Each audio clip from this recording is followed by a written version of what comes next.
दोस्तों, स्वागत है एक और नई कहानी में। मजेदार और ज्ञान से भरी हुई सच्ची कहानियों के लिए आज ही स्टोरी ऑफ एनीथिंग चैनल को सब्सक्राइब करें। प्राचीन और समृद्ध अयोध्या राज्य में एक बुद्धिमान और महान राजा दशरथ का शासन था। वे अपने साहस, बुद्धिमत्ता और न्याय के लिए प्रसिद्ध थे। दशरथ की 3 रानियां थीं, कौशल्या, सुमित्रा और कैकेयी। तीनों रानियां उन्हें प्रिय थी, लेकिन सबसे छोटी और सुंदर कैकेयी का स्थान उनके हृदय में विशेष था। एक दिन देवताओं और राक्षसों के बीच एक भयंकर युद्ध छिड़ गया। दशरथ, एक वीर योद्धा, देवताओं की सहायता के लिए युद्ध में शामिल हो गए। युद्ध के दौरान उनके रथ का पहिया टूट गया, जिससे वे शत्रु के सामने असुरक्षित हो गए। कैकेयी, जो उनके साथ आई थी, ने तुरंत और साहसपूर्वक कार्य किया। उसने पहिया ठीक किया और रथ को सुरक्षित स्थान पर ले गई, जिससे दशरथ की जान बच गई। उसकी वीरता से प्रभावित होकर दशरथ ने कैकेयी को 2 वरदान देने का वचन दिया, जिन्हें वह कभी भी मांग सकती थी। वर्षों बीत गए और दशरथ के सबसे बड़े पुत्र राम गुण, शक्ति और धर्म के प्रतीक बनकर बड़े हुए। राजा ने निर्णय लिया कि राम को उनका उत्तराधिकारी बनाया जाए। पूरे राज्य में इस समाचार से खुशी की लहर दौड़ गई, क्योंकि राम अपने नेक चरित्र और दयालु हृदय के लिए सभी के प्रिय थे। हालांकि कैकेयी की दासी मंथरा राम के प्रति ईर्ष्या और द्वेष रखती थी। उसे डर था कि राम के राजा बनने से कैकेयी का प्रभाव कम हो जाएगा। मंथरा ने कैकेयी के मन में विष भरना शुरू कर दिया। उसे दशरथ द्वारा दिए गए 2 वरदानों की याद दिलाई। उसने कैकेयी को यह विश्वास दिलाया कि उसके अपने पुत्र भरत को राजा बनना चाहिए, न कि राम को। मंथरा के कुटिल प्रभाव में आकर कैकेयी का हृदय कठोर हो गया। उसने दशरथ के पास जाकर अपने वरदान मांगे। पहला वरदान था कि राम को 14 वर्षों के लिए वनवास भेजा जाए। दूसरा वरदान था कि भरत को अयोध्या का राजा बनाया जाए। दशरथ इन मांगों से टूट गए। उन्होंने कैकेयी से पुनर्विचार करने की विनती की, लेकिन वह अडिग रही। अपने वचन से बंधे होने के कारण दशरथ के पास कैकेयी की मांगों को पूरा करने के अलावा कोई विकल्प नहीं था।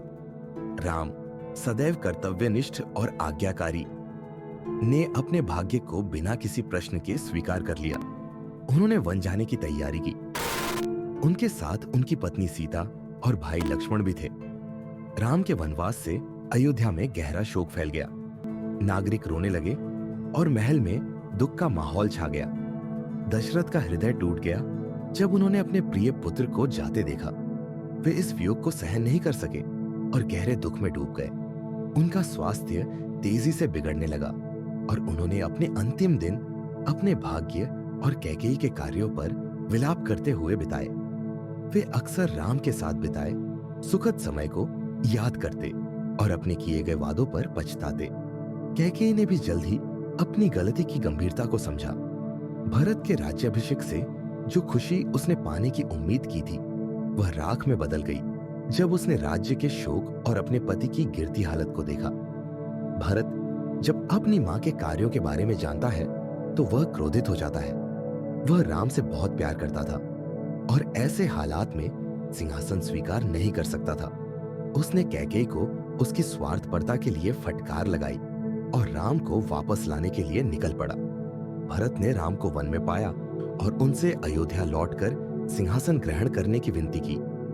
हालांकि राम अपने कर्तव्य और पिता के वचन के प्रति सम्मान से बंधे ने मना कर दिया। उन्होंने 14 वर्षों के वनवास को पूरा करने पर जोर दिया। भरत राम की धर्म के प्रति अडिग प्रतिबद्धता से गहराई से प्रभावित होकर राम की खड़ाओं लेकर अयोध्या लौट आया और उन्हें सिंहासन पर रख दिया, यह वचन लेते हुए कि वह राम के प्रतिनिधि के रूप में शासन करेगा जब तक राम वापस नहीं आ जाते। दशरथ का जीवन दुख में समाप्त हुआ, अपने वादों और कैकेयी की गलत महत्वाकांक्षा का शिकार। दशरथ और कैकेयी की कहानी अनियंत्रित इच्छाओं के परिणामों और नेतृत्व में बुद्धिमत्ता और करुणा के महत्व की मार्मिक याद दिलाती है। यह कर्तव्य, निष्ठा और धर्म के गुणों को भी उजागर करती है, जिन्हें राम ने अपने सामने आने वाली कठिनाइयों के बावजूद दृढ़ता से निभाया। अंत में दशरथ और कैकेयी की कहानी मानवीय भावनाओं की जटिलताओं और हमारे चुनावों के दूरगामी प्रभावों में एक कालातीत पाठ है। यह हमें सिखाती है कि सच्ची खुशी और संतोष निस्वार्थता, सत्यनिष्ठा और अपने मूल्यों को बनाए रखने की शक्ति से आते हैं, चाहे परिस्थितियां कितनी भी कठिन क्यों ना हो। धन्यवाद दोस्तों, मिलते हैं अगले एपिसोड में। तब तक के लिए टेक केयर, स्वस्थ रहें और मस्त रहें। हमारे अगले रिलीज नोटिफिकेशन के लिए स्टोरी ऑफ एनीथिंग चैनल को लाइक, शेयर और सब्सक्राइब करें।